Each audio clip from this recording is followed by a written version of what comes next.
जसं प्रशासनाच्या म्हणजे पाठीमागच्या 3 वर्षाच्या काळातलं लाईट बिल मला वाटतं 1,16,00,000 आणि पाणीपट्टी 18 लाख रुपये थकीत आहे. म्हणजे ह्याची 1,16,00,000 उजनीची लाईट बिल उजनी धरणाचं आपल्या पाणी थकीत होतं आणि 24 लाख रुपये स्टेट लाईट्स. त्याच्यामधलं आपण 1 कोटी रुपये लाईट बिल भरलेलं आहे. शहरातील लोकांनी आता आपल्याला घरपट्टीच्या वसुलीच्या ह्याच्यात मदत केली. त्या ह्याच्यातूनच आपण लाईट बिल आपण 1 कोटी रुपये भरलेले आणि पाणीपट्टी उजनी धरणाची आपली जी आहे संस्थेची त्याचे 21 लाख रुपये थकीत होते. तर 21 आपण आता गेल्या आठवड्यामध्ये भरलेले आहे. पाण्याचा प्रॉब्लेम येतो पण जास्त करून महिलांचं जास्त की कामाच्या काही 2-3 दिवस पाणी येतं त्याबद्दल आता म्हणून कडक होणार. तसं तुमचं नियोजन काय पाण्यासंदर्भात टंचाई होण्याच्या आम्ही प्रस्ताव तर आता नवीन ही करून टंचाईमधनं एक 40 बोरची मागणी करणार आहोत. म्हणजे इथला प्रश्न शहरात हां म्हणजे प्रत्येक वार्डा वाईज 2-2 बोर असं नियोजन करणार आहे. म्हणजे इथल्या पाण्यासंदर्भात आणि आता सध्या तर मोटरींचं काम झाल्यामुळं मला नाही वाटत उन्हाळ्यात म्हणजे नागरिकांना त्रास होईल. म्हणजे त्याची काळजी आम्ही सर्वजण घेतो आहोत. लाईटीचा प्रस्ताव दिला. हां लाईटचाही प्रस्ताव सध्या जिओ सबस्टेशनवरून आपल्याला लाईट आहे. तिथं काय 25 लाख लिटर दररोज पाणी लागते. 24 जिओ तास आपलं सबस्टेशन पंपिंग चालू आहे. आणि आता जो आपण म्हणजे वॉल बदलायच्या टेंडर घेतले 2-3 आठवड्यात ते काम चालू झालं. त्याचं जे प्रेशर येणार आहे तांत्रिक लाईटची अडचण असते त्यामुळं कारण शहराचा पाणी पुरवठा विस्कळीत होतो. तर सध्या जिओ सबस्टेशनवरून आपल्याला लाईट कनेक्शन आहे. ते आपण सध्या दहेगाव सबस्टेशन तिथं झाले जवळच 1 किलोमीटर. सध्या 7 किलोमीटरवरून अंतर असल्यामुळं रात्रीच्या टायमिंगला जर घोटाळा झाला लाईटचा संध्याकाळी 10-10:30 वाजता जर तिथला वायरमॅन जाऊन बघतो समजा तासभर बघतो फट सापडलं ठीक आहे नाहीतर मग ते सकाळवर जातं काम. मग पंपिंग बंद झालं की पाणी मिळत नाही. मग 1 दिवसाचं पाणी 2 दिवसाला जातं. मग पाण्याचं प्रेशर पाणी मिळत नाही आपल्या शहरातल्या लोकांना. त्यासाठी आपण त्याची योजना म्हणून काय करतोय दहेगाव सबस्टेशनवरूनच लाईट कनेक्शनची मागणी केली. तर ते खर्चाने आपण नगरपालिकेच्या माध्यमातून त्याचं कोटेशन आता सध्या ते प्रोसेसमध्ये चालू आहे.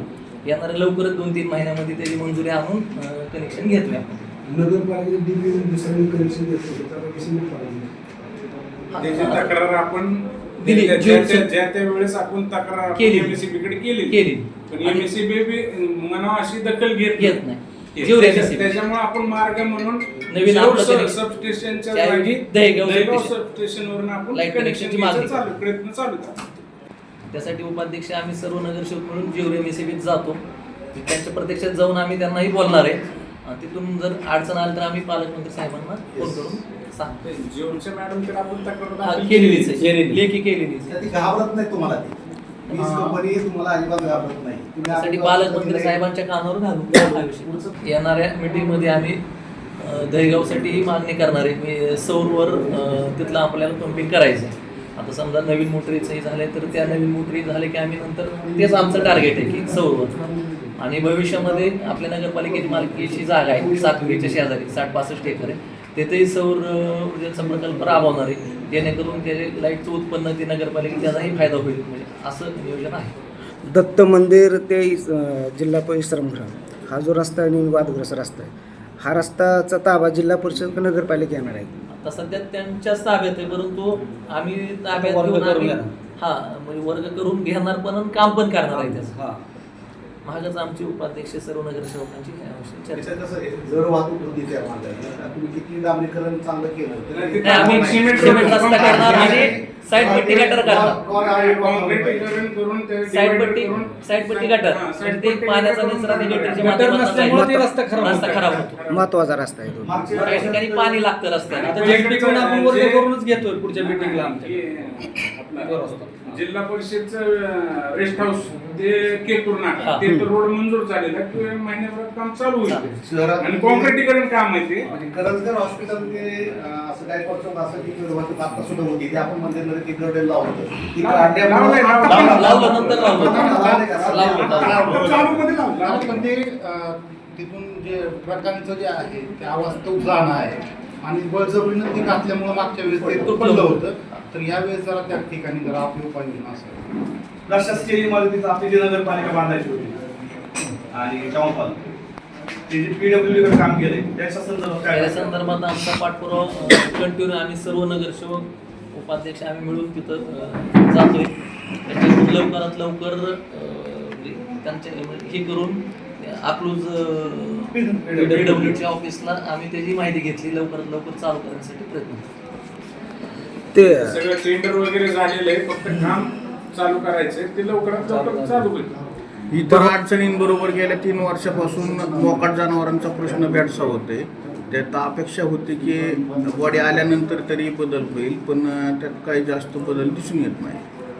मधल्या काळामध्ये नगरपालिकेने माणसं पाठवून मोकट जनावर पकडण्याचा प्रयत्न केला, परंतु ज्या ज्या वेळेस तक्रारी येते तेवढ्या पुरतच ते अवलंबून त्यासाठी उपाययोजना करणार आम्ही. कायमस्वरूपी उपाययोजना जुना कोंडावडा होता तसं म्हणजे त्याचीही आता मध्ये मंजुरी पण झालेली, नवीन कोंडावडा घेऊन त्यासाठी कायमचाच बंदोबस्त करतो. ते शहराचं पाणी जे खाली भवन नाक्याच्या विहिरीमध्ये जातं, तर तिथून जे बॉक्स तुंबलेले आहेत तिथून पाणीच पुढं जात नाही, त्यामुळे इथं गटारी तुंबते सगळे. त्याचे काय उपाययोजना ती विहिरीचा गाळ काढण्यासाठी? त्या पावसाळ्यापूर्वीच्या कामामध्ये तर ते काम करणारच, परंतु आमचा प्रयत्न चालू की करमाळ शहरातील सर्व जे नाले आहेत ते नाले सुशोभीकरण करायचे, म्हणजे बंदिस्त ट्रेचिंग, वॉल कंपाऊंड, पूल बांधणे, म्हणजे पूर्ण शहरात नगरपालिके हद्दीतले जेवढे नाले त्यासाठी म्हणजे आम्ही सर्व नगरसेवकांनी ठराव घेऊन त्याचाही पाठपुरावा चालू आहे. शासनामार्फत त्याचाही प्रस्ताव गेलेला आहे. त्याचा पाठपुराव्याचं तरी आतापर्यंत की बंदिस्त केले. तरी पण काही प्रमाणात आहेत अजून. सेंट्रल हाऊसमध्ये ठेवतो का आपण सोडून सेंट्रल देतो? हाऊस परत तरी आपल्या गावामध्ये परत दिसतंय. आता त्या संदर्भात बघा. त्यात काय केलं प्रमाण कमी झालंय. प्रमाण कमी झालं, प्रमाण कमी जनावरांचं झालं. मोकाट पण कमी झाले, पण ती स्टॉक झाला पाहिजे. त्यासाठी उपाययोजना